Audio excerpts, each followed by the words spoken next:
Quando oferece o coxo, não faz mal. Não é assim que você diz? Não faz mal. Quando oferece lá o mango, não faz mal. Mal nenhum, que mal há nisso. Agora pega esse mesmo sacrifício que vocês estão me oferecendo e oferece lá o teu governador, o teu príncipe, para vocês verem se eles vão aceitar vocês.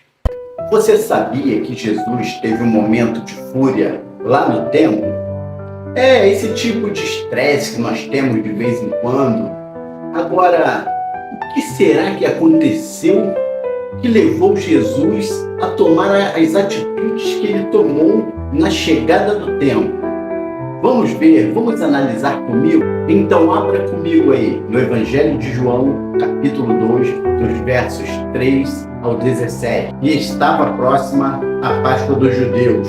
E Jesus subiu a Jerusalém e achou no templo os que vendiam bois e ovelhas e pombos e os cambiadores assentados.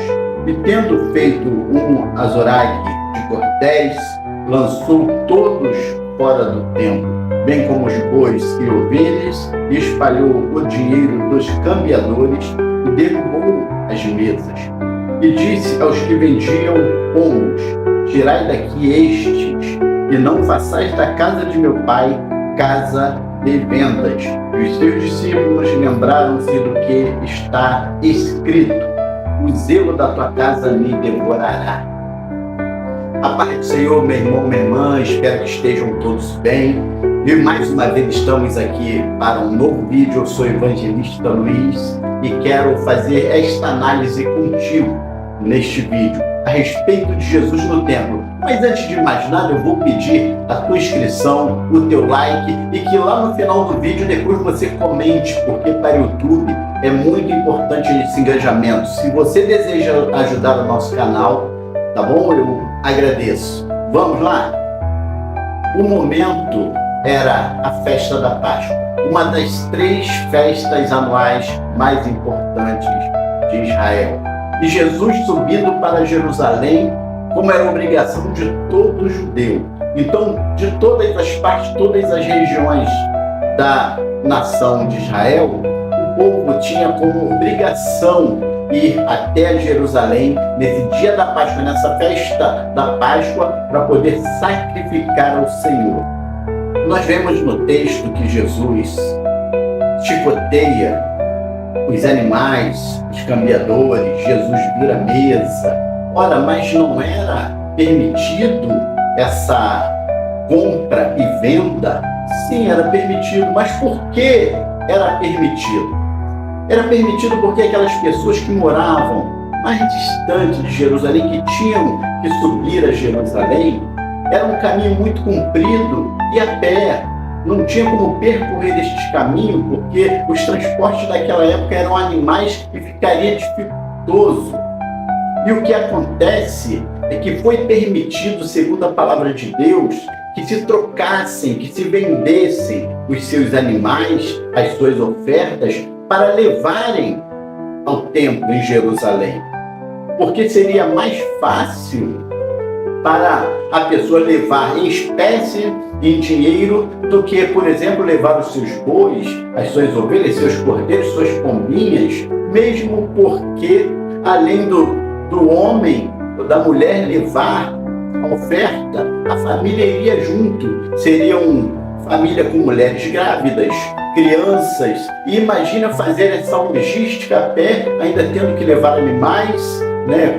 Seria o frio da noite, seria o calor do dia e ainda os salteadores pelo caminho. Tudo isso era muito difícil. Então, por isso, havia essa permissão para que você pegasse a sua oferta, vendesse e levasse em dinheiro. E quando chegasse no templo, você comprar novamente. E ali tinha os cambiadores.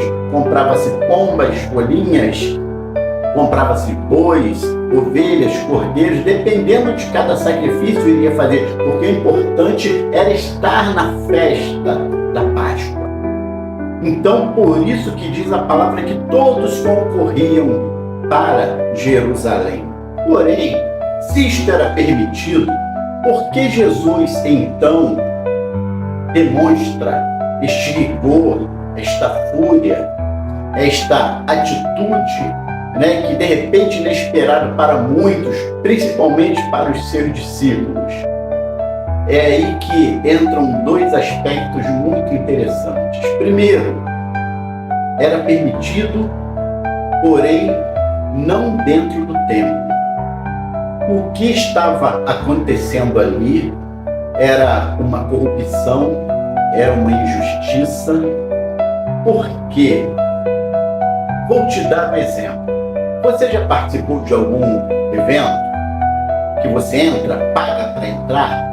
Sim, aí você chega na parte de dentro, tem aquelas pessoas, aquelas empresas que estão fazendo demonstração, venda de seus produtos, né? E só que quando você chega do lado de fora, também tem mais um grupo que está também demonstrando e vendendo os seus produtos. Por que aquelas pessoas estão lá dentro e outras estão do lado de fora?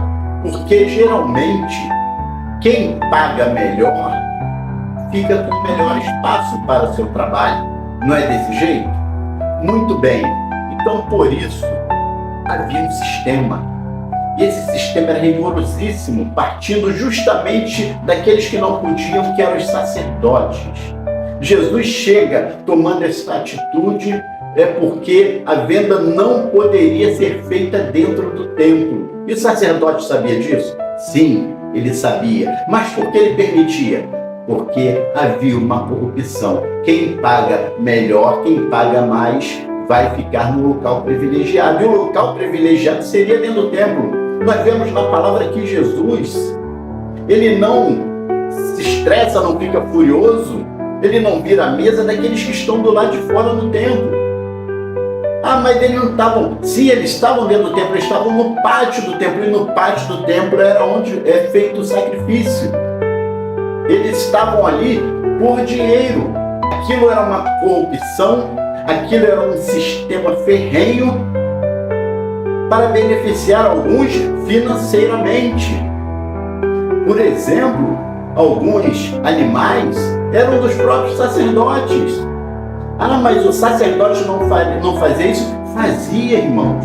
Os sacerdotes mataram Jesus, os escribas mataram Jesus para não perderem os seus lugares. Haviam sacerdotes ali, como era de costume, comprar o direito sacerdotal. Como se comprava naquela época o direito de ser um cidadão romano.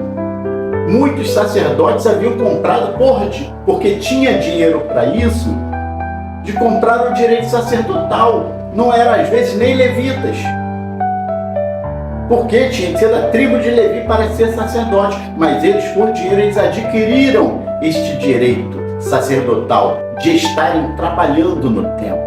Foi um direito adquirido via dinheiro. Então eles estavam vivendo neste sistema. Sacerdotes que tinham cordeiros, bois, ovelhas, estava tudo ali junto. O importante era que depois tudo seria dividido entre os cambiadores e entre os sacerdotes. Aí eu quero te dar outro exemplo prático que você conhece muito bem. Você já foi naquela feirinha lá na rua perto da tua casa, ou talvez na tua rua? Você já viu que as pessoas, tem muitos que gostam de chegar cedo? Por quê? Porque vão comprar o melhor produto, vão comprar aquela fruta fresquinha, vão comprar aquele legume perfeito, vão comprar aquela verdura ótima para se fazer um almoço delicioso. E você já viu, se quando você vai mais tarde, que vai passando o horário da feira, você chega mais tarde na feira, o que tem depois? Aí você já pega uma fruta machucada, você já pega um legume que tem que cortar um pedaço, você pega uma verdura que já está murchinha, que você sabe que você vai perder parte dela. Não é desse jeito? E além de tudo, não poder vender dentro do templo, que era o pátio, que era o átrio, e eles ainda levavam animais que não tinham valor algum, porque eles sabiam que decorrer do dia iam chegar muitos ainda atrasados, mas tinham que estar lá, era obrigação, e eles iam comprar o que tinha. Mas será que pode oferecer ao Senhor aquilo que não tem valor algum? Vamos ver, por exemplo, Davi. Davi foi na eira de Araúna para oferecer ao Senhor. Ele chega lá e ele começa a falar e fala assim: eu quero a tua eira porque eu tenho que fazer um sacrifício ao Senhor. E Araúna diz assim: olha, rei Davi, pode ficar com tudo. O campo é teu, os animais são teus, a lenha é tua. E Davi fala assim: olha, não, eu vou pagar. Eu vou pagar porque não darei ao Senhor nada que não me custe. Se não custar para mim, se não for doloroso para mim, eu não vou oferecer ao Senhor. Irmãos, era justamente isso. E os primeiros que tinham que rejeitar a oferta ali eram os próprios que colocavam ali os seus animais, aqueles que aceitavam. Eles teriam que ser o primeiro a dizer: não, esse animal é manchado, esse animal é coxo, esse animal é caolho, ele não pode. Vamos fazer a leitura da palavra para não ficar somente nas minhas palavras. Vamos lá em Malaquias, capítulo 1, verso 8. A palavra do Senhor diz assim: porque quando trazeis animal cego para o sacrificardes, não faz mal. E quando ofereceis o coxo ou o enfermo, não faz mal. Ora, apresenta ao teu príncipe. Terá ele agrado em ti, ou aceitará ele a tua pessoa? Diz o Senhor dos Exércitos. Quando oferece o coxo, não faz mal. Não é assim que você diz? Não faz mal. Quando oferece lá o mango, não faz mal. Mal nenhum, que mal é nisso. Agora pega esse mesmo sacrifício que vocês estão me oferecendo e oferece lá o teu governador, o teu príncipe, para vocês verem se eles vão aceitar vocês, se eles vão aceitar a pessoa de vocês. Então, o homem, quando faz parte de um esquema, de um sistema, ele sempre acha que está se dando bem, ele sempre acha que está dentro daquilo, ele começa a agir tão mecanicamente que ele não percebe que já deixou de agradar a Deus há muito tempo. E não adianta depois ficar orando, não adianta ficar jejuando. Enquanto você não quiser fazer da forma de Deus, não anda. A vida não anda. O teu negócio não anda. A tua família não anda. O teu coração não fica firme na presença do Senhor. Porque nós somos, irmãos, templos do Espírito Santo. 1 Coríntios, olha aí, capítulo 3, verso 16, o que diz: não sabeis vós que sois o templo de Deus e que o Espírito de Deus habita em vós? Se alguém destruir o templo de Deus, Deus o destruirá, porque o templo de Deus que sois vós, é santo. E você não sabe que você é templo de Deus? E quem destruir o templo de Deus será destruído. Você não pode se autodestruir. Você não pode se auto-aniquilar entrando em esquemas, em sistemas, em fazendo o que Deus não falou para fazer, em agir da forma que Deus não quer que você haja. Jesus, quando chega com seu chicote, chicoteando tudo e todos, virando mesa, espalhando dinheiro dos cambiadores, não é fúria não é ira. Jesus está ali confirmando o que foi estabelecido por Deus. Dentro do templo de Deus só pode entrar o que é correto, só pode entrar quem pode. Naquela época era só sacerdote para fazer os seus sacrifícios. Era da seguinte forma: até se permitir aqueles que moravam distante. Você criava o teu animal, a tua ovelha, teu cordeiro, tua cordeira, como nós vemos muitos exemplos na palavra, a tua pombinha, a tua rolinha. E depois, quando chegava no período da festa, você levava aquele animal e colocava a mão sobre a cabeça do animal enquanto ele era oferecido ao Senhor.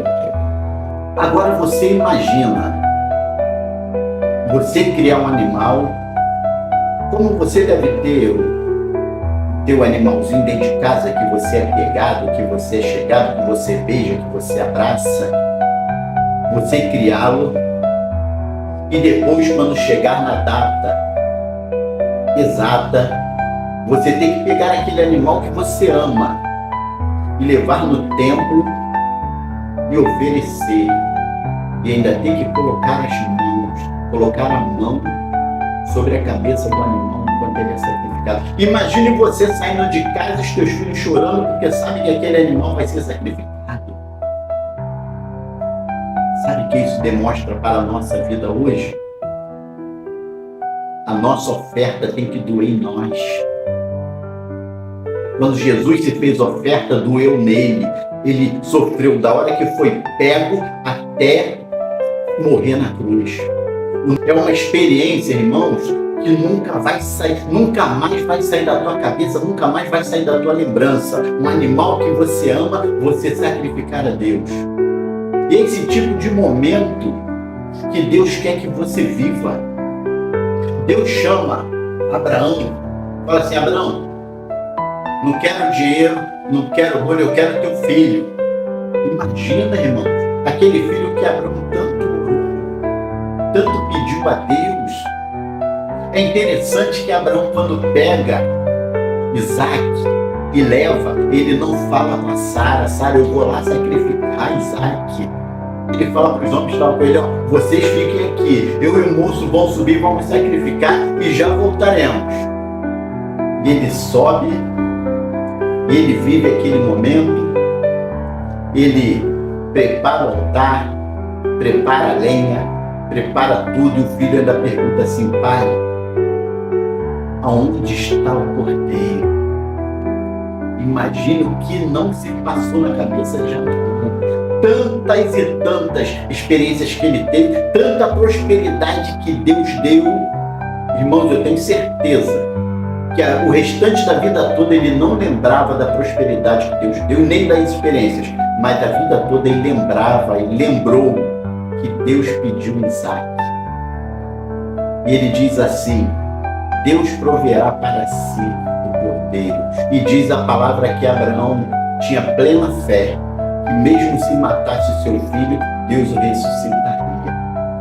Isso que é uma oferta, irmãos. Uma oferta que jamais vai sair. Não é o teu dinheiro. A tua melhor oferta não é o teu dinheiro. Não é a quantidade, não é o número. A tua melhor oferta é a tua vida. É você ofertar a Deus a tua família. É você ofertar a Deus os teus filhos. É você ofertar a Deus o teu trabalho. É você ofertar a Deus aquilo que sai da tua boca, do teu coração. A melhor oferta é aquela que vai te machucar, vai ser doloroso, e você nunca vai esquecer, mas que vai mudar a tua vida. E este ponto aqui é o que eu acho muito interessante, que não demonstra a fúria de Jesus, não demonstra que Jesus está com raiva de ninguém. Ele está, sim, reprovando aquela situação, ele está confirmando aquilo que Deus estabeleceu, porque o Senhor não está preocupado com o que o homem pensa, com o que o homem quer, com o que o homem acha. O Senhor, Jesus, está preocupado em fazer a vontade do Pai, em estabelecer tudo aquilo que o Pai fez e que o Pai falou no decorrer da história. Não vai ser do teu jeito, não vai ser do meu jeito. Mas chegamos aqui ao ponto onde mostra que Jesus, porque para Jesus não havia raiva, não havia ira. Quando os seus próprios discípulos, aqueles homens que andaram com ele, que nunca viram ele fazer aquilo, eles não julgam Jesus. A palavra diz que eles lembraram da palavra que diz: o zelo da tua casa me consumirá, me devorará. Então eles entenderam o que Jesus estava fazendo ali. Talvez eu não entenda isso, talvez você não entenda isto. Mas o que Deus tem feito, irmãos, o que Jesus tem feito por mim, por você, não é para te punir, não é para te deixar de lado, não é para te machucar. Ainda que pareça que está machucando, ainda que pareça que esteja doendo, não é, mas é para restabelecer o culto a Deus na tua vida. Você é o templo do Espírito Santo. O zelo da casa, essa casa é você que Jesus está zelando, é por você, é por mim. E às vezes, para restabelecer a ordem das coisas, a ordem dos céus, ele vai revirar a mesa, ele vai dar chicotada, vai doer, irmãos, mas vai transformar. É difícil, por isso que eu digo, é difícil, mas Jesus sabe o que está fazendo por mim e por você. Nada nem ninguém vai te tirar da presença dele. Ele não vai te deixar de lado nunca. Ele só não quer que você viva um sistema mundano, quando ele tem o melhor dos céus para a tua vida. Por isso, nós fomos feitos templos do Espírito Santo. E como é que está o templo hoje? O teu templo hoje, como é que está? É o teu coração, o teu templo? Está se desviando a pecado? Ele vai chegar, vai virar a mesa, vai dar chicotada, vai doer, mas vai te libertar. O que está sendo tocado é a tua família. Jesus quer dar bênção. Jesus quer tirar das mãos do sistema e colocar em tuas mãos para que você conduza a tua família. É a tua igreja. É o que? Está entrando profanação na tua igreja? Hipocrisia? Ore pela tua igreja. Jesus vai abençoar, vai mudar. Seja lá quem for, Jesus vai mudar, vai tirar e vai colocar o melhor do que aquele. É assim que Deus age na nossa vida. Quando Saul não quis fazer a vontade do Senhor, quis fazer do jeito dele, Deus tirou e colocou Davi no lugar de Saul. É dessa forma. O que não pode é você continuar do jeito que você está, achando que está sendo uma grande bênção na mão de Deus, quando não. Quando você sabe que você está precisando de uma libertação, de uma vida nova. Jesus quer te preparar, quer confirmar, estabelecer as coisas de Deus na tua vida, para que você seja um lugar onde Deus possa habitar. Ou você acha que naquele momento ali, no templo, Deus estava habitando ali, Deus estava aceitando algum sacrifício? De forma nenhuma. Mas você tem que ser hoje um lugar onde Deus possa habitar. Guarde essa palavra no teu coração.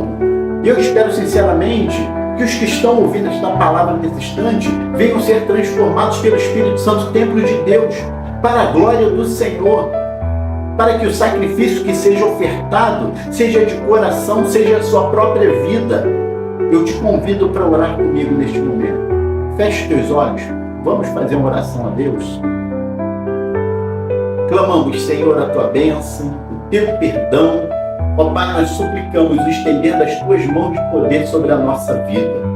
E que pela tua misericórdia, Senhor, ainda que possa doer, ainda, Senhor, que possa ferir, que o Senhor venha nos dar condições de sermos transformados. Transforma, Deus. Que o teu Espírito Santo venha passear, Senhor, na nossa casa, no nosso lar, venha guardar a nossa família, que a presença dos teus anjos seja sempre, ó Pai, ao nosso redor, para nos livrar dos males, Senhor, desse sistema corrupto, injusto. Senhor, nós clamamos a Ti, tem misericórdia de nós, pois nós queremos fazer a Tua vontade, nós queremos, Senhor, o sistema dos céus, porque nós sabemos que tudo já está preparado para o bem daqueles que amam o Senhor. Por isso nós estamos aqui, ó Pai, suplicando a Tua presença, suplicando que o Senhor venha fazer aquilo que nós não podemos, não conseguimos, ainda que venhamos tentar.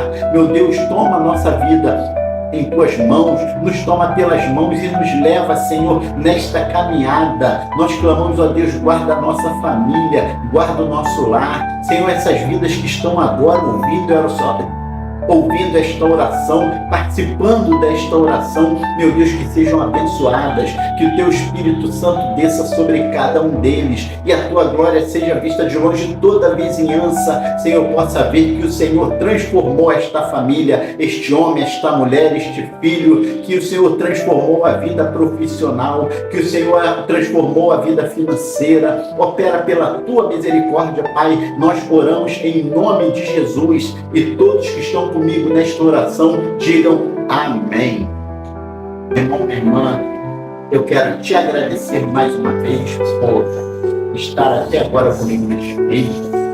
Mais uma vez eu peço a tua inscrição, teu like. eu peço que você comente, porque o YouTube tem visto muito os comentários, se as pessoas estão gostando, eles analisam pelos likes, pelos comentários, tá bom? E eu peço que você nos ajude a crescer este canal. Aí você pode ver que já no segundo ponto, eu já vou entrar aqui, ela diz assim: Senhor, tu não tens com que tirar. Então nós vemos aí que primeiro ela trata Jesus como um judeu qualquer. Jesus, quando diz, eu te daria a água da vida, ela já trata Jesus como Senhor.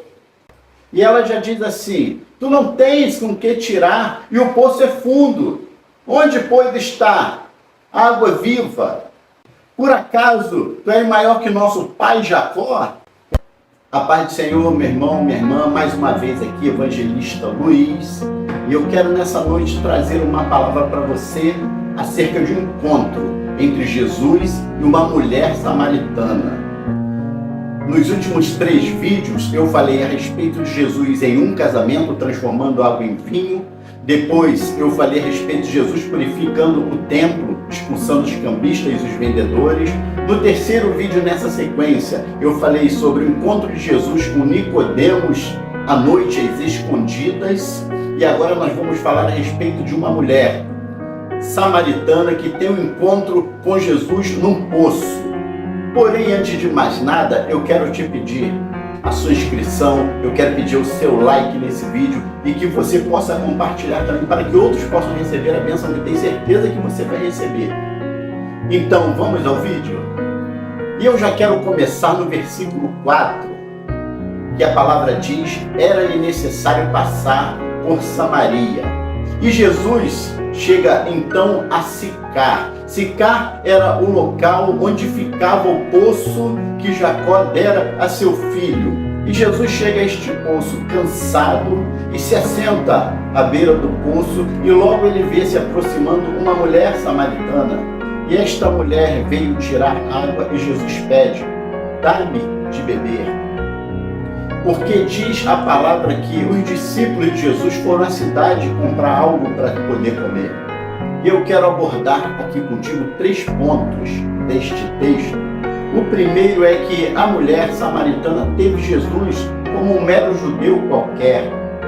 O segundo, a mulher já o chama como Senhor, já muda o comportamento, o tratamento. E no terceiro e último, a mulher já chama Jesus de profeta. E depois, para terminar, eu tenho um ponto muito importante que tenho certeza, se você ficar comigo até o final, você vai gostar muito. Já a resposta a Jesus a respeito de pedir água para beber, a mulher lhe responde: como sendo tu judeu e eu samaritana, você me pede água? Porque todos nós sabemos que os judeus e os samaritanos não se comunicavam.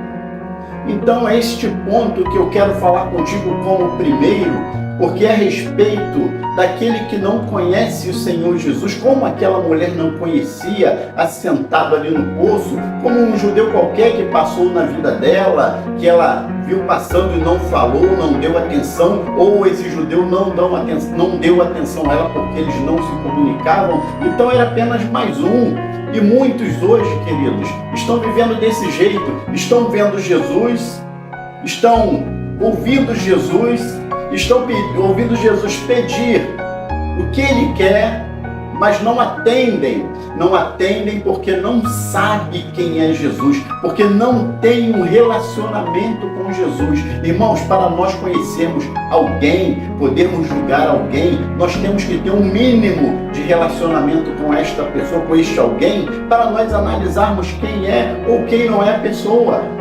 E Jesus traz uma contra-resposta, ele diz assim: olha, se você conhecesse quem está falando contigo, era você que iria pedir, e eu te daria água. Aí você pode ver que já no segundo ponto, eu já vou entrar aqui, ela diz assim: Senhor, tu não tens com que tirar. Então nós vemos aí que primeiro ela trata Jesus como um judeu qualquer. Jesus, quando diz, eu te daria a água da vida, ela já trata Jesus como Senhor. E ela já diz assim: tu não tens com que tirar, e o poço é fundo. Onde, pois, está a água viva? Por acaso tu és maior que nosso pai Jacó? Ele bebeu, deu os seus filhos, deu os seus gados. O que estava acontecendo aqui é que ela ainda não tinha a compreensão clara a respeito de quem é Jesus. Ela ainda estava voltada para aquilo que era material. Todo dia ela saía com seu cântaro, ia no mesmo lugar buscar a mesma água, porém aquela água não saciava a tua sede, porque quando ela voltava para a sua casa, que a água acabava, ela tinha que voltar ao mesmo local para buscar no mesmo poço a mesma água. E Jesus estava falando da água da vida. Desta forma, ela estava mostrando para Jesus que o que ela estava buscando na sua vida era material, era humano, não podia saciar a sua sede.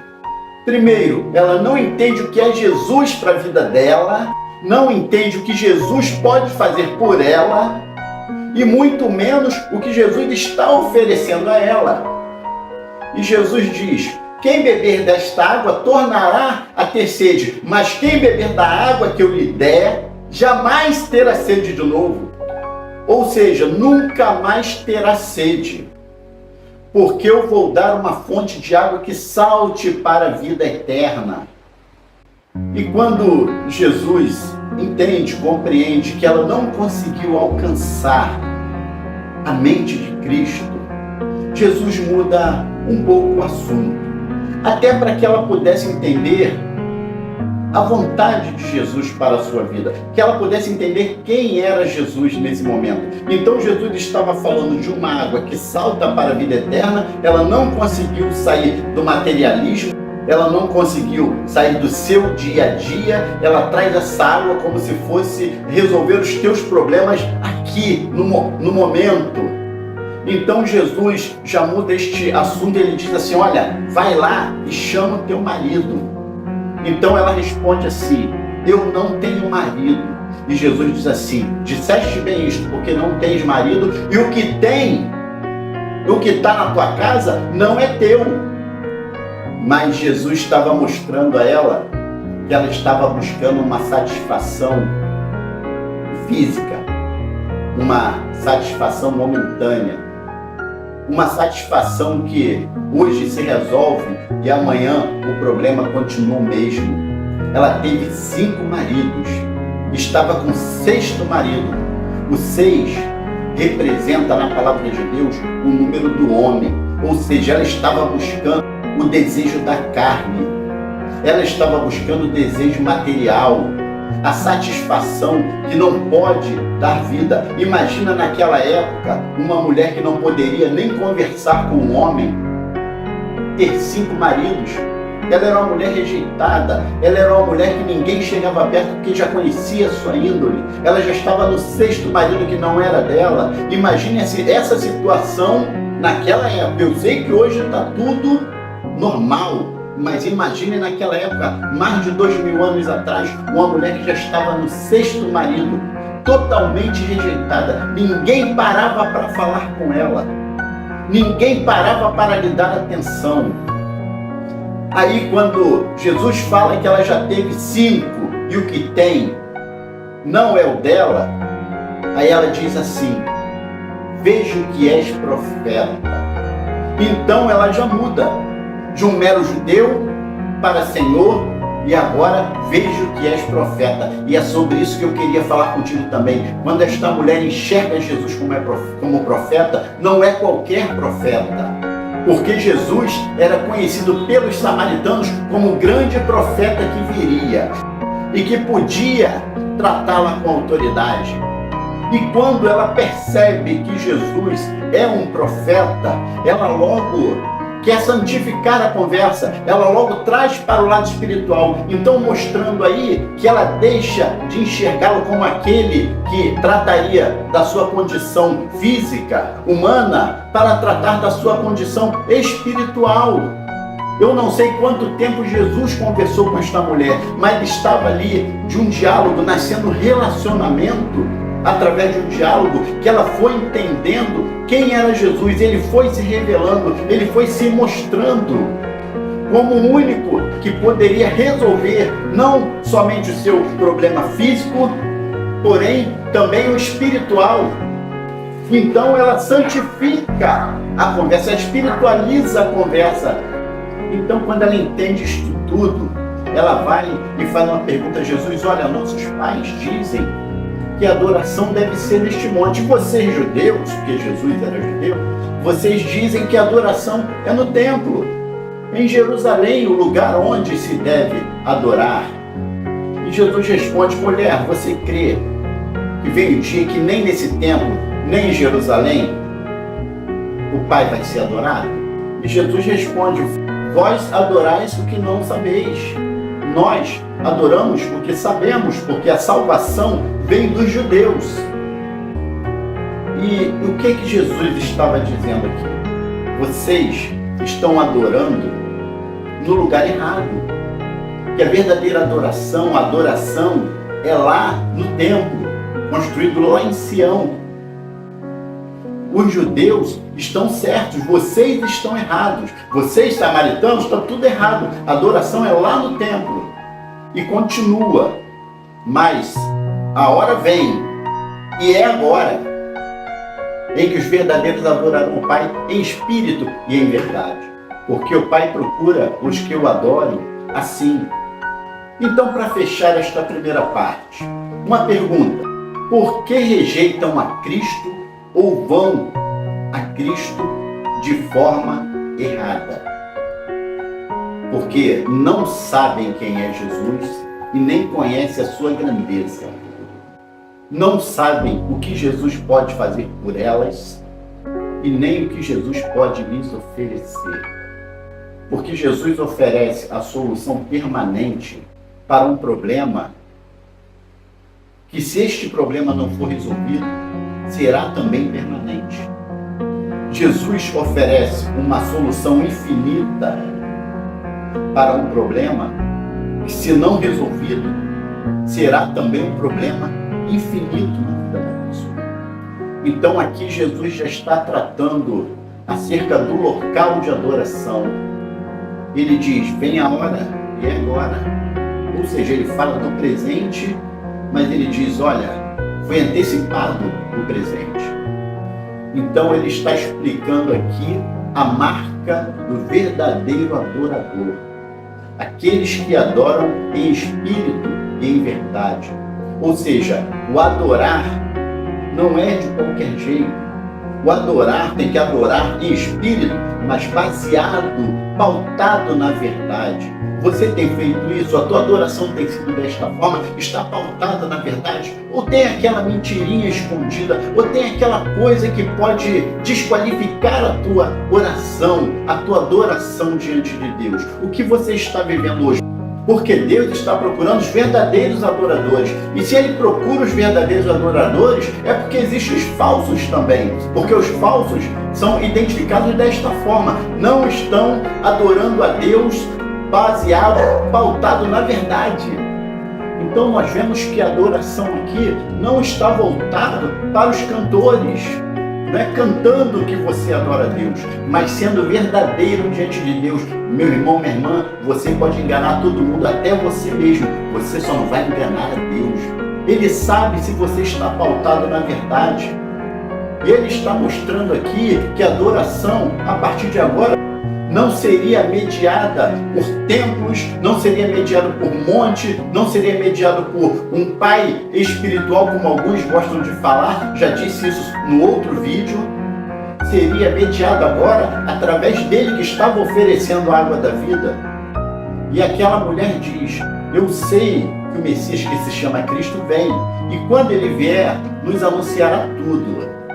E Jesus responde: eu o sou, eu que falo contigo. E logo depois chegam os discípulos, aquela conversa encerrada ali, mas acontece algo muito importante que nos dá a entender que ela creu nas palavras de Jesus.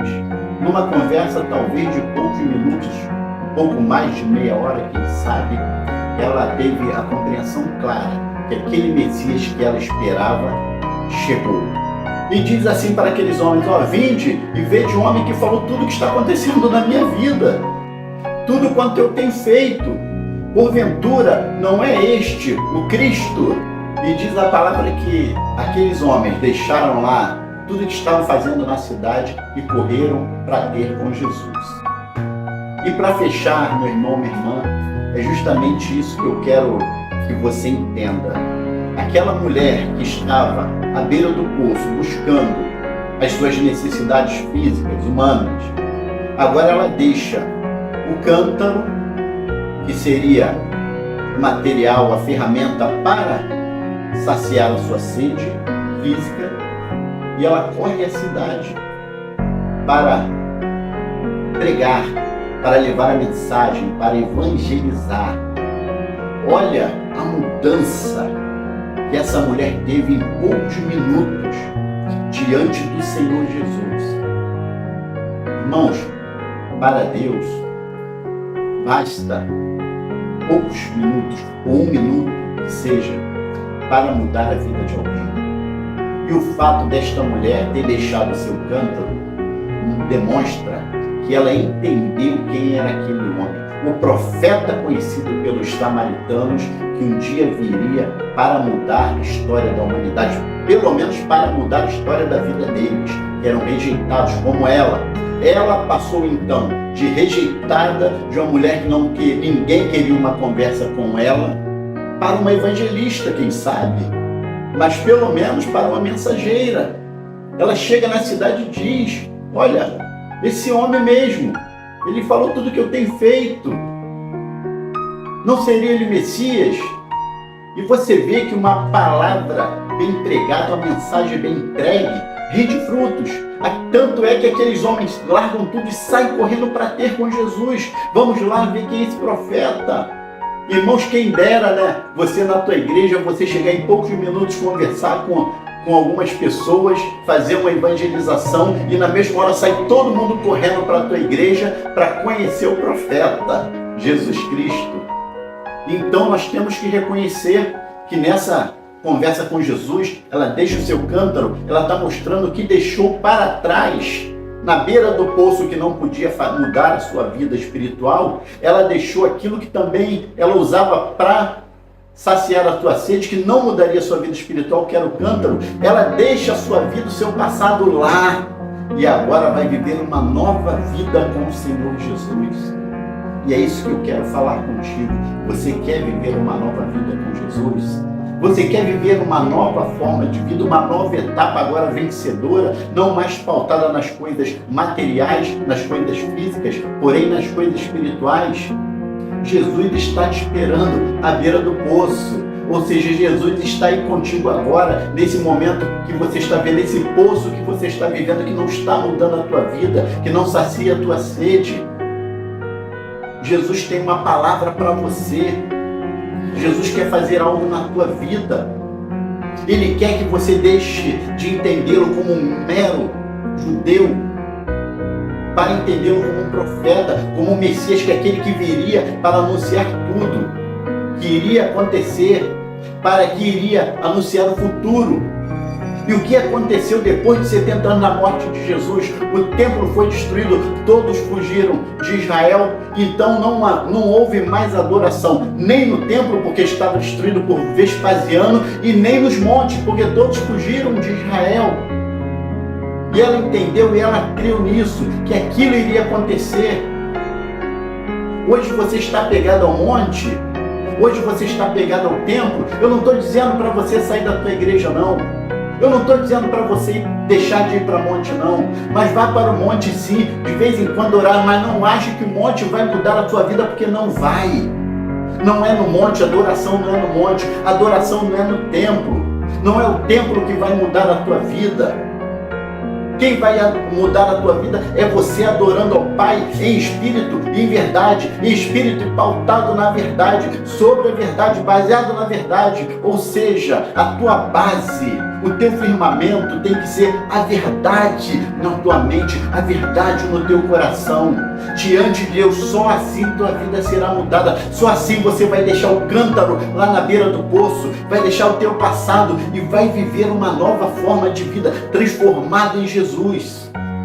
E lá no final, eles falam assim para Samaritano, aqueles homens, e dizem assim: olha, Nós cremos, mas não é nem mais pelo que você disse. Agora nós temos visto quem Ele é. É isso que Jesus quer que todos entendam. Ele quer que você entenda e você passe adiante. E você anuncie como esta mulher fez. Uma mulher rejeitada que agora estava sendo usada por Deus para levar a palavra. E os homens aceitando a palavra daquela mulher. E todos recebendo a bênção de Deus. É isso que o Senhor quer para a minha e a tua vida, meu irmão, minha irmã. Não conte a tua vida para aquela pessoa, para aquele ou para aquela que não pode, que não tem o poder de resolver o teu problema. Que você que gosta de contar a tua vida, meu irmão, minha irmã, mas é o meu líder, é o meu pai espiritual, como alguns gostam de falar. Quantas vezes na sua vida você já percebeu que algo tão precioso para você se acabou? Quem sabe o relacionamento, a paciência em uma situação difícil, ou até mesmo a esperança em meio a tantas incertezas. Pois vivemos em um mundo onde as crises parecem roubar a sua alegria. Sua vida está sempre sem vazia, sem cor, sem sabor. Então eu quero te convidar a olhar para o momento transformador na vida de um casal e também na história da humanidade. Este momento bíblico é chamado de bodas do Cordeiro, ou seja, um casamento onde Jesus transforma a água em vinho. E este texto é um convite para que você creia, assim como Jesus transformou a água em vinho, ele também pode transformar a sua vida. Faremos então a leitura da palavra do Senhor no Evangelho de João, capítulo 2, do verso 1 ao verso 11. E ao terceiro dia fizeram-se umas bodas em Caná da Galileia, e estava ali a mãe de Jesus. E foram também convidados Jesus e os seus discípulos para as bodas. E faltando vinho, a mãe de Jesus lhe disse: não tem vinho. Disse-lhe Jesus: mulher, que tenho eu contigo? Ainda não é chegada a minha hora. Sua mãe disse aos empregados: fazei tudo quanto ele vos disser. E estavam ali postas 6 talhas de pedra para as purificações dos judeus, e em cada uma cabiam 2 ou 3 metretas. Disse-lhe Jesus: enchei de água essas talhas. E encheram-nas até em cima. E disse-lhes: tirai agora e levai ao mestre-sala. Levaram. E logo que o mestre-sala provou água feita vinho, não sabendo de onde viera, e bem que o sabiam os empregados que tinham tirado a água. Chamou o mestre-sala o esposo e disse-lhe: todo homem põe primeiro o vinho bom, e quando já tem bebido, então o inferior. Mas tu guardaste até agora o bom vinho. Jesus principiou assim os seus sinais em Caná da Galileia e manifestou a sua glória, e os seus discípulos creram nele. A paz do Senhor, meu irmão, minha irmã, mais uma vez aqui, evangelista Luiz, e eu quero trazer para você esta palavra muito importante da parte de Deus, onde Jesus transforma água em vinho. E eu quero trazer para você, nesse breve vídeo, 4 pontos. No primeiro, eu quero dar ênfase ao casamento, trazer alguns detalhes das bodas nesta época de Cristo. No segundo tópico, eu quero trazer para você que é algo muito importante para a sua vida, que é não expor a sua vida para ninguém que não possa ajudar a resolver o teu problema. No terceiro tópico, eu quero falar mais especificamente sobre a transformação. E o quarto tópico, irmãos, é algo de Deus para a tua vida, como todo vídeo. Mas antes eu quero te pedir, se inscreva no canal, deixe o seu like, e lá no final do vídeo comente, faça parte desse engajamento, tá bom? Eu te convido a você fazer parte do vídeo, não apenas assistir. O que nós temos para falar a respeito desse texto muito interessante, que tem várias aplicações. Como dizem, a Bíblia explica a própria Bíblia. Então, quero dizer para você que a Bíblia não é de interpretação própria. O Senhor fala de várias maneiras no mesmo texto. E eu quero trazer nesse texto uma palavra segundo aquilo que Deus me mandou falar com você. Bom, então a respeito do casamento desta época chamado bodas, era muito interessante porque eram 7 dias, porém para aquela família que tinha mais condições de fazer um casamento em 7 dias. Certamente outras pessoas, outros casais não tinham esta condição, então o casamento era realizado em 2, 3, 4 dias, não importa, o importante é você saber que era realizado em 7 dias para as famílias que tinham condições de manter o alimento e a bebida nesses 7 dias. E que nós vamos ver, por exemplo, no decorrer deste assunto, que em determinado momento o vinho acaba. E a mãe de Jesus vai a Jesus e diz a ele, o vinho acabou. Irmãos, o vinho acabar em um casamento, em uma festa, durante 7 dias, era algo terrível, principalmente para o casal socialmente. Já começaria um casamento falido, já começaria um casamento com problemas, os seus negócios que eles poderiam fazer na sociedade, certamente já ia haver um descontentamento, ia haver uma dúvida, uma incerteza, porque não manter o vinho até o final de casamento, as datas que foram propostas, era muito difícil, era mal visto pela cidade, era mal visto pela comunidade, então jamais eles poderiam passar por aquilo ali. Então aquele casamento já estava começando sem sucesso e certamente eles teriam problema não só dentro do casamento, mas também com a sociedade. E eu quero falar para você que esse é um dos motivos muito importantes para Jesus ter transformado água em vinho. Então eu estou deixando somente para nível do teu conhecimento do que era o casamento naquela época. Eu não quero me estender muito para o vídeo não ficar muito longo, mas porém para que você saiba de alguns detalhes que são importantes.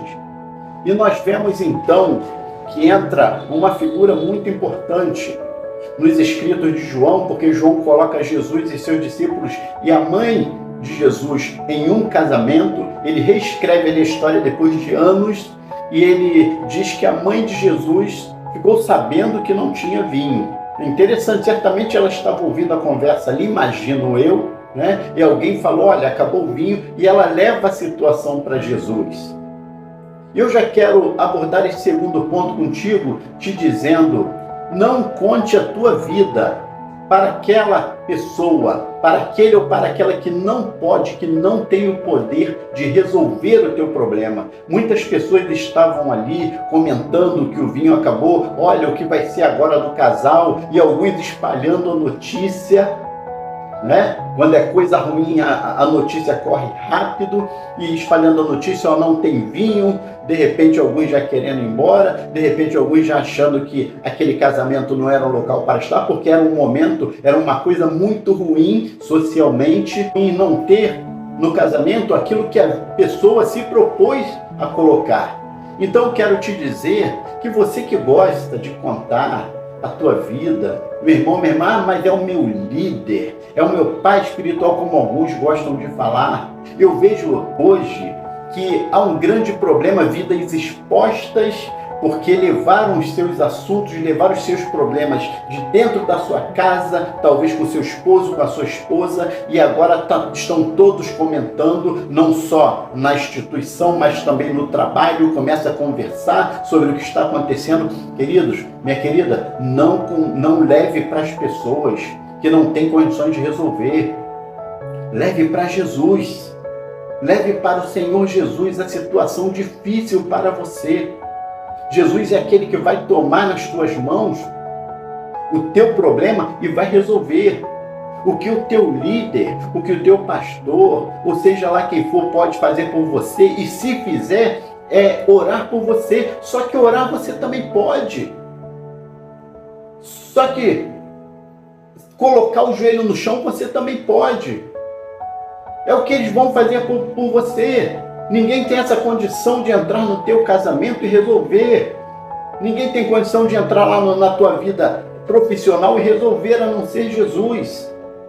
E Maria pega aquela informação e ela leva na pessoa certa. Ela sabia que Jesus poderia resolver aquele problema. Ela sabia que ele era o único. Não adiantava conversar com os discípulos, não adiantava conversar com os conhecidos, mas Jesus estava ali. Ela sabia, Jesus Cristo estava ali. E como eu falei que este vídeo seria mais curto, eu já quero entrar no terceiro tópico com você, que é propriamente dito a transformação que Jesus fez. Ele manda pegar aquelas talhas, obedeceram na mesma hora os empregados, e ele manda que enchesse. E os empregados enchem então aquelas 6 talhas até a boca, até em cima, diz a palavra. E Jesus, naquele momento, simplesmente manda que eles levassem aquelas talhas de água até o mestre-sala, ou até o maître, ou até o responsável pelo buffet. E quando o mestre-sala prova daquele vinho, ele vai ao esposo e diz: olha, todos, sem exceção, primeiro serve o bom vinho e depois servem o pior, quando já beberam bastante. Mas você deixou o melhor vinho para o final. Eu quero falar para você, meu irmão, minha irmã, que aquelas talhas com a água da purificação aponta para as antigas leis mosaicas, ou seja, as leis dadas pelo Senhor a Moisés. Estavam vazias, já estavam vazias. Jesus manda encher novamente. Quando Jesus faz a transformação da água para o vinho, ele está tirando a velha aliança. A velha lei está sendo deixada de lado, não presta mais. Agora ele está transformando em vinho. Você sabe o que tipifica o vinho? Você já tomou a ceia na tua igreja? E o que você está bebendo naquele momento? É um suco de uva, mas que tipifica o sangue do Senhor Jesus derramado. Quando Jesus transforma a água em vinho, ele está tirando a velha aliança, está dizendo agora: olha, meu sangue vai ser derramado. E Paulo ensinou da seguinte forma: semelhantemente também, depois de cear, tomou o cálice, dizendo: este cálice é o novo testamento no meu sangue. Fazei isto todas as vezes que beberdes, em memória de mim. Então era justamente isto que Jesus estava realizando. Este era o grande milagre que Jesus estava realizando ali, para que todos conhecessem o seu grande poder e todos conhecessem que ele verdadeiramente era o Messias. Ele estava tirando, ele estava falando: olha, agora acabou o período da lei, onde você era pego em algum pecado, no adultério que seja, e se teria que ser apedrejado. Porém, agora entra o período da graça, que apenas no pensar você já pecou. No período da lei, havia sua consequência. Em cada pecado, havia as ofertas que você poderia fazer, se não fosse pecado para a morte, que você poderia fazer para ter direito ao perdão. E vem então a nova aliança, que seria no seu sangue. Ele está apontando nessa transformação de água para o vinho, que pelo seu sangue seria perdoado todo o pecado. Pelo seu sangue derramado, a sua vida seria transformada. Pelo sangue derramado, ali tipificado no vinho, o milagre iria acontecer na tua vida. Agora que eu quero falar para você deste quarto e último tópico, que João escreve da seguinte forma: desta forma Jesus principiou os seus sinais. Por que João fala sinais ao invés de milagres? Irmãos, porque milagreiro tinha muito naquela época. Gente fazendo milagres eram os montes. Daqui a pouco um monte de gente ia seguindo, morreu, todo mundo se dispersava. É assim que diz a palavra. Aí daqui a pouco aparecia outro, todo mundo seguia, daqui a pouco sumia, todos se dispersavam.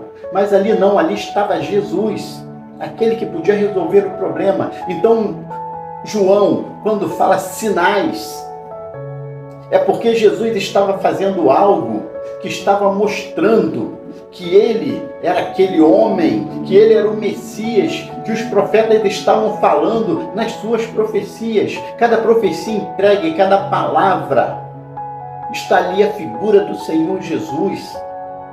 E agora Jesus está ali, seu primeiro milagre é um casamento. Isso já mostra que Jesus, ele gosta, ele ama o matrimônio, ele ama o casamento, então ele já vem resolver uma instituição criada por Deus. Mais uma vez Jesus veio confirmar aquilo que Deus estabeleceu para o povo, que era o casamento, que eram as bodas. No último dia, dos 7 dias, no último dia, era o encontro do noivo com a noiva. E eu quero dizer para você, meu irmão, minha irmã, que esse sinal de transformação da água em vinho te dá condições de você entender que o Senhor Jesus é aquele que pode mudar a tua vida da água para o vinho. Seja no teu casamento, seja na tua vida profissional, seja a tua vida espiritual que talvez esteja morna, esteja mais ou menos, Jesus pode fazer a diferença. Porque o que você pode estar vivendo agora é água. A água é bom, é nutriente para o corpo precisa de água, mas a água não tem cor, a água não tem sabor. Quando Jesus transforma a água em vinho, é para você viver uma vida que tenha sabor, uma vida que tenha cor, que tenha alegria, que tenha paz. É para isso que o Senhor tem te chamado, para você crer. Quando ele iniciou os sinais, todos creram nele. A palavra fala que os seus discípulos creram nele. Mostrava e apontava para dizer: eu sou esse Jesus que vocês estão esperando. Eu sou o Messias aguardado por vocês. E é justamente isso que eu quero falar com você, meu irmão, minha irmã. A tua vida tem sido sem cor, sem sabor. O teu casamento, a tua vida profissional, a tua vida na vizinhança, no meio da tua família, já perdeu a graça. Convide Jesus para o teu casamento. Convide Jesus para os teus negócios. Fale: Senhor, venha ser meu sócio. Senhor, meu sócio majoritário é o Senhor que manda nos nossos negócios. O Senhor é aquele que manda nos nossos negócios. Chama ele para ser o seu sócio. Tu está pensando em sociedade? Aquele irmãozinho, aquela irmãzinha? Não, chame Jesus para ser o teu sócio. Chame Jesus para cuidar da tua família. Senhor, vem fazer parte da minha família. Entra na minha casa, Senhor. Vem entrar na minha casa. Entra na minha família. Faz parte. Senta à mesa conosco quando nós nos sentarmos para almoçar, para jantarmos. A bênção na vida deste casal foi que eles convidaram Jesus para o seu casamento, porque se Jesus não está ali, já seria um fracasso total. Se Jesus não está ali, eles sairiam dali difamados para a sociedade. Não adiantaria nem casar-se no último dia. E talvez você esteja passando por isso, achando: não adianta eu nem tentar mais, porque não tem jeito o meu casamento. Não adianta nem tentar mais, porque não adianta nem orar pelo meu filho, porque já não tem jeito. Ele já está envolvido em drogas, já está envolvido em situações ilícitas. O que eu vou fazer agora? Convide Jesus. Tem jeito sim para o teu problema. Olha a minha filha aí, a vida que ela está levando. Convide Jesus para cuidar da tua filha. Convide Jesus para estar andando do teu lado no dia a dia. O nosso Senhor é vivo e Ele quer falar, Ele quer me abençoar, Ele quer te abençoar. Ele quer fazer na tua vida aquilo que ninguém vai conseguir por mais que tente, nem você mesmo. Então, meu irmão, minha irmã, atenda ao chamado do Senhor. Pega essa palavra, veja os sinais de que realmente Ele é Jesus. Os sinais de que realmente Ele pode transformar a tua vida. Os sinais que realmente Ele pode fazer por você aquilo que você deseja. Eu quero dizer para você que Jesus está somente esperando o teu convite. Ao invés de você ficar contando a tua vida para quem não pode resolver, convide Jesus. Certamente Ele já está de mãos estendidas para te ajudar.